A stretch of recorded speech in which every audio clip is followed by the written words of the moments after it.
Understanding के लिए एक प्राइमरी चीज़ चाहिए और वो चाहिए लैंग्वेज।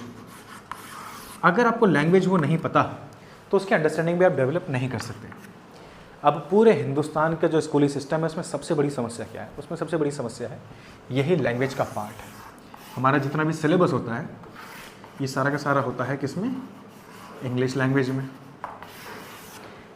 और हिंदुस्तान में जितना मैं अभी तक घूमा हूँ, मैं लगभग 100 से ज़्यादा स्कूल्स में जा चुका हूँ, हज़ारों बच्चों से मिल चुका हूँ, लगभग 14-15 स्टेट में मैं जा चुका हूँ, और मैंने ये पाया है कि हिंदुस्तान में up to 12th class 1st 2nd से लेकर 12th क्लास तक के बच्चों को सबसे ज़्यादा जो मुसीबत आती है वो आती है इसी में, जिसको बोलते हैं लैंग्वेज।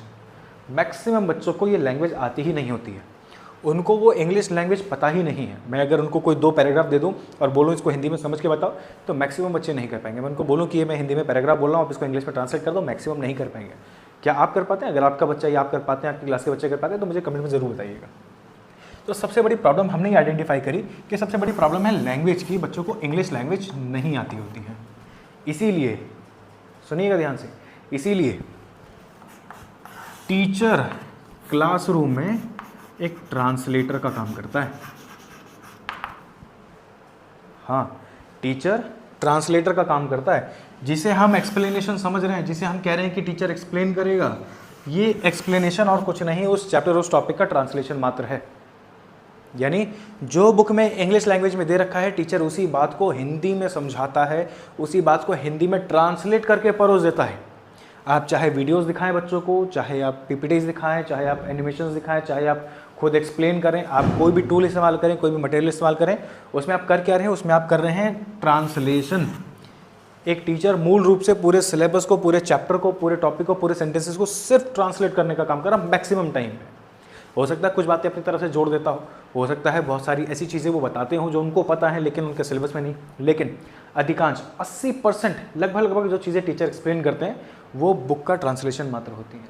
वो बच्चों को चीज़ें हिंदी में समझा इसीलिए रहे हैं क्योंकि उनको पता है इंग्लिश में बात उस बच्चे को समझ नहीं आएगी। सोच कर देखिए, अगर साइंस का कोई टॉपिक है, एसएसटी का कोई टॉपिक है, हिस्ट्री का कोई टॉपिक है, और वो हिस्ट्री का टॉपिक इंग्लिश में ना देकर के हिंदी में दिया होता, तो क्या बच्चा उसको खुद पढ़कर खुद नहीं समझ पाता? अगर समझ जाता खुद पढ़ करके हिंदी को, तो इसका मतलब ये कि उसको समझाने की बहुत ज़्यादा ज़रूरत नहीं पड़ती क्योंकि अधिकांश चीज़ें वो खुद ही समझ जाता। लेकिन वहीं अगर वो चीज़ इंग्लिश में लिखी हुई है और इंग्लिश को पढ़कर बच्चा खुद समझ जाए तो क्या उसको ज़्यादा समझाने की ज़रूरत पड़ेगी? बिल्कुल नहीं पड़ेगी। तो इसका मतलब क्या, प्रॉब्लम ये नहीं है कि बच्चे को वो सब्जेक्ट समझ में नहीं आ रहा, वो टॉपिक या वो चैप्टर समझ नहीं आ रहा, प्रॉब्लम ये कि बच्चे को वो लैंग्वेज ही समझ नहीं आ रही। अगर टीचर वही चीज़ें जो वो हिंदी में एक्सप्लेन करते हैं अपने क्लासरूम में, वही पेरेंट जो घर पे बच्चों को पढ़ाते हैं, ट्यूशन टीचर्स बच्चों को पढ़ाते हैं और वो चीज़ हिंदी में एक्सप्लेन करते हैं, जो बच्चे वीडियोस देखते हैं, जो हिंदी एक्सप्लेनेशन की वीडियोस देखते हैं, वही अगर इंग्लिश एक्सप्लेनेशन की वीडियोस देखने लगें तो वो पाएंगे कि अधिकांश चीज़ें बच्चों को समझ ही नहीं आएंगी उसमें। क्यों? क्योंकि उनको क्या नहीं आती है? लैंग्वेज नहीं आती। क्योंकि वो एक ऐसी भाषा में काम कर रहे हैं जो भाषा उनकी है ही नहीं, एक ऐसी भाषा में वो सारा सिलेबस दिया हुआ है जो भाषा उनको समझ ही नहीं आती, जिस भाषा पे हम काम ही नहीं करते, जिस भाषा को औपचारिक रूप से हम लोग इस्तेमाल ही नहीं करते अपने घरों में या बोलचाल में मैक्सिमम टाइम पे। आप देखिएगा इस बात को। तो सबसे बड़ी प्रॉब्लम क्या आइडेंटिफाई होती है यहाँ पर कि बच्चे को लैंग्वेज नहीं पता, इसीलिए उसको अंडरस्टैंडिंग भी नहीं है उस चीज़ की। और अंडरस्टैंडिंग नहीं है तो रट्टाफिकेशन जिंदाबाद, बच्चा फिर याद करेगा, उसको मेमोराइज करेगा। इसी को हम रोट लर्निंग कह देते हैं। याद करना और रटना ये दो चीज़ें नहीं है, बिल्कुल एक ही चीज़ है। आप जिस भी चीज़ को बार बार दोहरा रहे हैं मतलब मेमोराइज कर रहे हैं, मतलब रट्टा लगा रहे हैं, वो एक ही बात है। याद करना रटना में कोई डिफरेंस नहीं है। हाँ, समझने में और याद करने और रटने में डिफरेंस है। या तो आप चीज़ों को समझोगे या याद करते होगे और रटते होगे। अब रटना क्यों पड़ेगा? क्योंकि आपको उनके अर्थ नहीं पता, क्योंकि आपको उनके मीनिंग्स नहीं पता। मीनिंग्स नहीं पता कैसे? अब इस बात को पूरी को समझते हैं, वापस इस पॉइंट पे आते हैं कि हमारी मूल दो चीज़ें हमने समझी कि बच्चे को एक पता होनी चाहिए वर्ड्स, दूसरे पता होने चाहिए सेंटेंसेस। हिंदी में पता होते हैं इसलिए बच्चों को हिंदी में समस्या आती नहीं। अब इंग्लिश लैंग्वेज में कोई भी चैप्टर, कोई भी टॉपिक दे रखा है, मान लिया कोई टीचर उस चैप्टर को एक्सप्लेन करने वाले हैं, उस टॉपिक को समझाने वाले, तो उस चैप्टर टॉपिक से कितने वर्ड्स मीनिंग लिखवा देंगे? 20, 30, हद से हद 50 वर्ड मीनिंग्स लिखवा देंगे। एम आई राइट?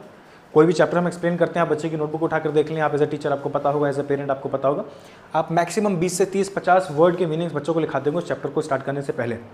अब यहाँ एक बार चेक करिएगा अपने बच्चों को कि क्या वाकई सिर्फ इतने ही वर्ड्स हैं जो बच्चे को नहीं आते, जिनके मीनिंग बच्चों को नहीं पता, या ऐसे भी और भी वर्ड्स हो सकते हैं जिनके मीनिंग उनको नहीं पता होंगे। तो आप पाएंगे कि उस चैप्टर में, उस टॉपिक में ऐसे बहुत से वर्ड्स, ऐसे अनेकों छोटे छोटे वर्ड्स हैं जिनके मीनिंग बच्चे को पता ही नहीं है।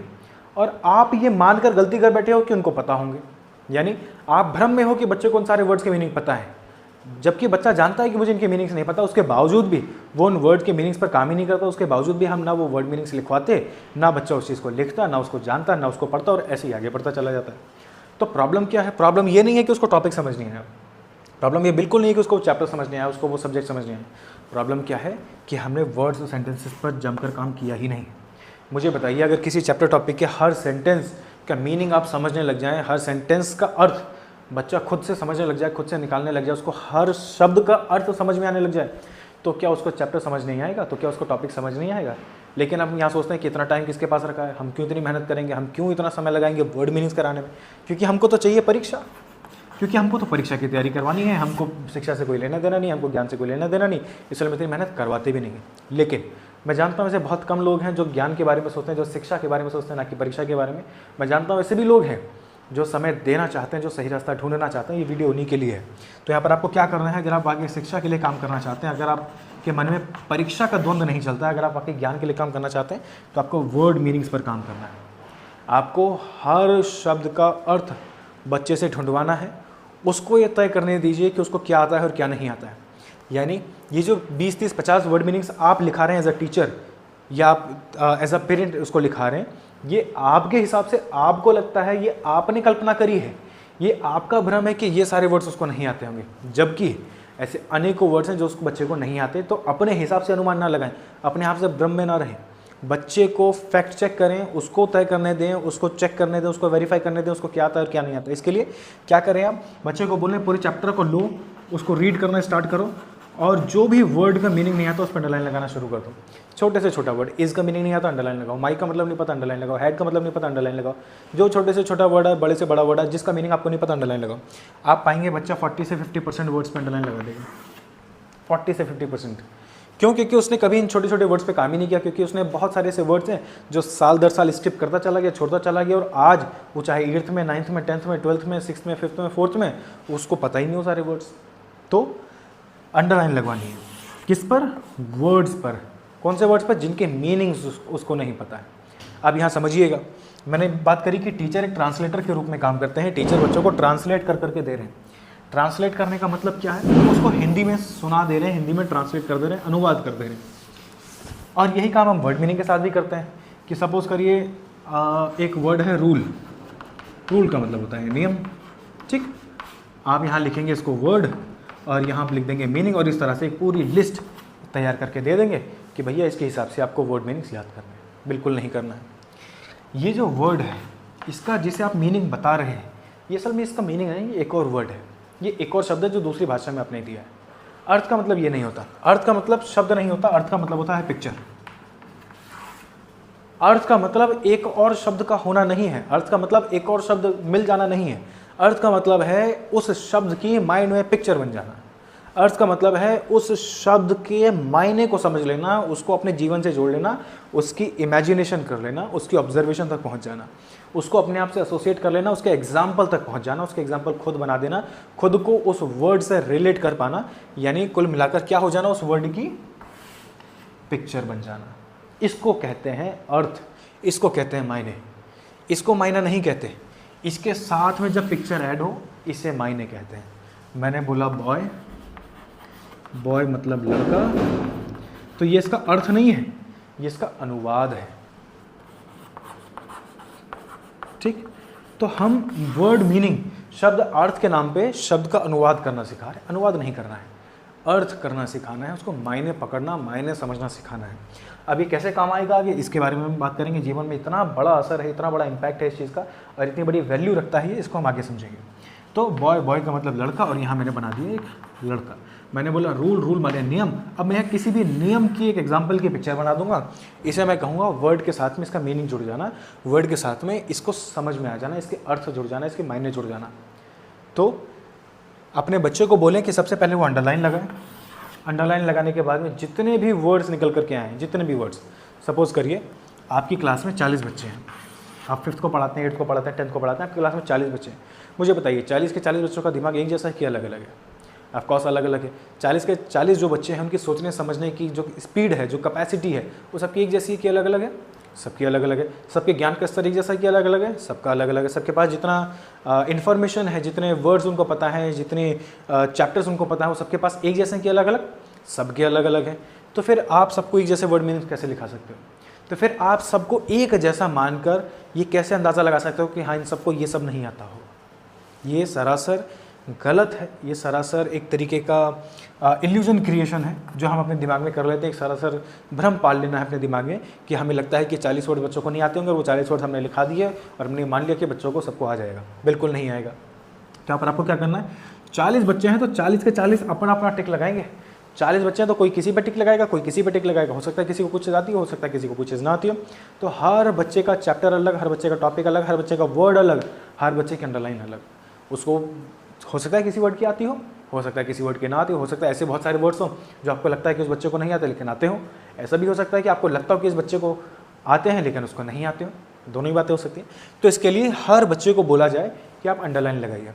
अंडरलाइन लगाने के बाद बच्चे को वर्ड मीनिंग पर काम कराना है, शब्द अर्थ पर काम कराना, अनुवाद पर काम नहीं कराना है। हम बच्चे को अर्थ करना सिखाते हैं, अनुवाद करना नहीं। जीवन में अर्थ काम आने वाला है, जीवन में मीनिंग काम आने वाली है। जीवन का मतलब अर्थ को समझने से, जीवन के अर्थ को समझने से, जीवन का मतलब अनुवाद करने से नहीं है। अनुवाद तो ट्रांसलेशन तो गूगल भी करके दे देगा, जेमिनाई भी करके दे देगा, बहुत सारे टूल्स हैं, फ़ोन है, सब करके दे देगा। लेकिन अर्थ निकालना ये नहीं सिखा सकते। अर्थ तो आपको अपने विवेक से निकालना पड़ेगा, अर्थ तो आपकी समझ से आएगा। तो आप बच्चों को अगर अनुवाद कराते हैं, इसको कहेंगे, इन दोनों चीज़ों को करा देने को कहेंगे अनुवाद कराना। अगर आप अनुवाद कराते हैं तो आप रट्टा लगवा रहे हैं, आप बच्चों को याद करने की प्रणाली में डाल रहे हैं। और अगर आप बच्चों को अर्थ निकालना सिखा रहे हैं मतलब आप बच्चों के समझ के स्तर पे काम कर रहे हैं। दोनों में अंतर को समझ लीजिए। शब्द अर्थ जिसे आप समझ रहे हैं कि शब्द अर्थ है, शब्द के लिए आपने एक और शब्द दे दिया, मतलब आपने रट्टा लगवा दिया। आपने उसको अनुवाद करने का तरीका बताया, आपने उसको अर्थ समझने का तरीका नहीं बताया। अगर आपने शब्द के साथ में अनुवाद, जो वो भाषा समझता है उसमें अनुवाद करके उसकी पिक्चर क्लियर करा दी, खाली अनुवाद नहीं, उसके आगे उसकी पिक्चर क्लियर करा दी, उसके माइंड में वो पिक्चर क्लिक कर गई, मतलब आपने उसको अर्थ निकालना सिखा दिया, मतलब आपने उसकी समझ पर काम किया है। यानी हर वो शब्द जिसका मायना बच्चा समझ ले, जिसका मायना मैं समझ लूँ, जिसके एग्जाम्पल्स, जिसके उदाहरण मेरे जीवन से जुड़ जाएं, जिसको मैं अपने जीवन से जोड़ सकूं, उसको कहेंगे अर्थ को समझ में आना, उसको कहेंगे माइंड में पिक्चर का क्लिक कर जाना। ठीक है, तो बच्चे को अनुवाद करना ना सिखाएं, बच्चे को अर्थ निकालना सिखाएं।